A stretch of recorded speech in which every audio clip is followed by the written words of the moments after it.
Hai, Assalamualaikum. Salam sejahtera. Nama saya Tengku Putera Muhammad Lemah Hakim Noh, Tengku Muhammad Noh, memegang kad matrik 1190167, merupakan pelajar tahun 2 Sarjana Muda Kaunseling Universiti Sains Islam Malaysia. Baik, video ini merupakan tugasan yang diberikan kepada saya untuk subjek Career Development, dan saya harap video ini dapat memberi sedikit sebanyak maklumat kepada anda semua. Jom kita saksikan. Sian lah tu. Sibuklah. Pandai cucu aku. Leceh lah. Kena tunggu lama sangat. Hanya, apa susah? Lu kasihlah itu.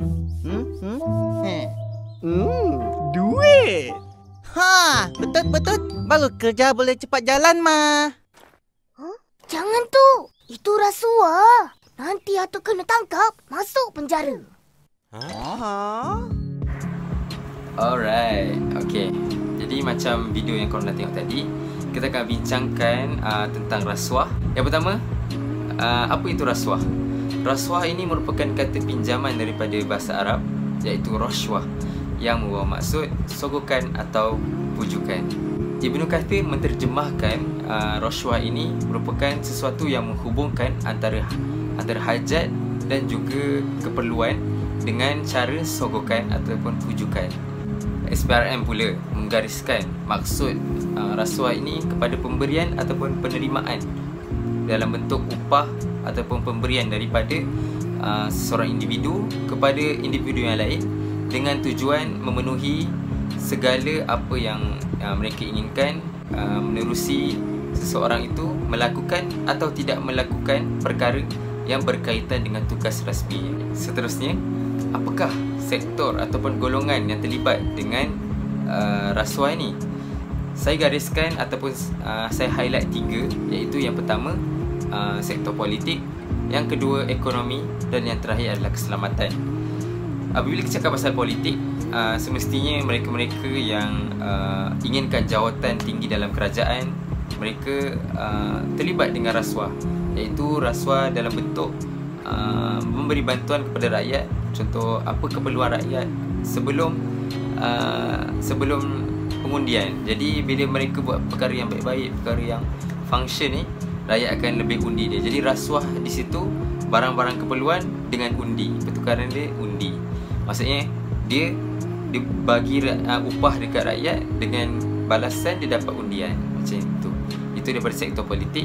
Tapi tak tahulah sama ada kerajaan Malaysia ke kerajaan mana ke, saya tak sebut, saya tak mention sebab kita pun tak tahu. Tapi saya percaya ada yang berlaku lah. Yang kedua adalah sektor ekonomi, di mana sebagai contohnya untuk mendapatkan mana-mana tender. Jadi apabila satu company atau satu kerajaan menetapkan satu tender, jadi individu yang nak ambil tender tu, dia kena bentang kertas kerja, dia kena tunjuk performa yang baik untuk dapatkan tender tersebut. Tapi sebahagian individu yang tidak bertanggungjawab lah, mereka amalkan rasuah ini semata-mata untuk dapatkan tender itu dengan jalan yang mudah. Jadi tak perlulah mereka bentangkan kertas kerja, tak perlulah ambil jalan yang susah. Itulah daripada segi ekonomi. Dan yang terakhir, keselamatan, yang melibatkan pekerjaan seperti polis, seperti askar, seperti rela dan sebagainya. Contoh yang paling rapat saat dengan kita iaitu rentas negeri lah. Ada sekatan jalan raya. Jadi mereka-mereka yang nak capai hajat mereka iaitu merentas negeri, mungkin mereka menggunakan jalan rasuah ini untuk capai ataupun dapatkan hajat mereka merentas negeri tersebut, iaitu dengan jalan yang mudah lah. Yelah, kalau kita pergi balai polis sendiri minta nak merentas negeri tanpa alasan yang kukuh, kita takkan dapat. Itulah dia sikit sebanyak contoh untuk sektor-sektor tersebut. Baik, kita beralih kepada yang terakhir, iaitu hukuman ataupun balasan kepada mereka yang terlibat dengan gejala rasuah. Ada dua, kita akan tengok daripada dua sudut, iaitu yang pertama secara sivil dan yang kedua adalah daripada sudut syariah.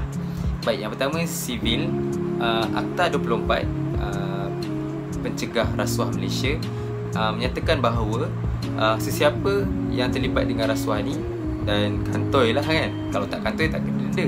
Jadi yang kantoi ni dia akan kena tidak kurang daripada 20 tahun dan juga denda 5 kali ganda nilai rasuah ataupun RM10,000. Maksud atau RM10,000 ni, contoh kalau nilai rasuah dia RM1,000, 5 kali ganda RM5,000 itu tak diterima, dia akan still kena bayar RM10,000. RM10,000 adalah jumlah minimum untuk denda wang tunai.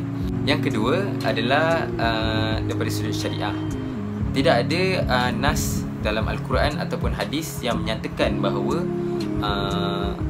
adanya hukuman-hukuman yang spesifik untuk mereka yang terlibat dengan rasuah ini. Walau bagaimanapun, pihak pemerintah ataupun yang berkuasa boleh mengenakan tindakan tata tertib kepada mereka setimpal dengan apa kesalahan mereka. Itu kita boleh panggil sebagai ta'ziz. Alright, ta'ziz ni kalau tengok pada zaman Rasulullah dulu ada beberapa contoh, iaitu yang pertama sebat. Beberapa kali bergantung kepada kesalahannya. Dan yang kedua adalah denda harta. Maksudnya dia akan dikenakan denda harta sebanyak mana yang dia lebih kurang lah dengan sivil tadi kan. Suka saya nak petik satu ayat daripada suci Al-Quran, iaitu surah Al-Baqarah ayat 188 yang bermaksud, dan janganlah kamu makan atau mengambil harta orang lain di antara kamu dengan jalan yang salah, dan jangan kamu pula mengulurkan harta kamu kepada hakim-hakim kerana hendak memakan sebahagian dari harta manusia dengan berbuat dosa, padahal kamu mengetahui kesalahannya. Kat situ kita boleh tengok mengulurkan harta kamu. Jadi apabila mengulurkan harta kamu tu, kita boleh kaitkan dengan rasuah itu sendiri. Baiklah, kesimpulan daripada apa yang kita bincangkan hari ini, rasuah memang kita boleh nampak ia sebagai jalan yang mudah untuk kita capai apa yang kita nak, tapi bukan dapat keredaan Allah Subhanahu Wa Taala. Jadi kita hidup di muka bumi ini bekerja kerana redha Allah, kerana rahmat Allah SWT, untuk dapat rahmat Allah SWT, bukannya harta semata-mata. Kita boleh, saya nak ingatkan lagi sekali, hadis riwayat At-Tabrani, pemberi rasuah dan penerima rasuah akan masuk neraka. Jadi itu saja daripada saya. Sekian, terima kasih. Jangan rasuah.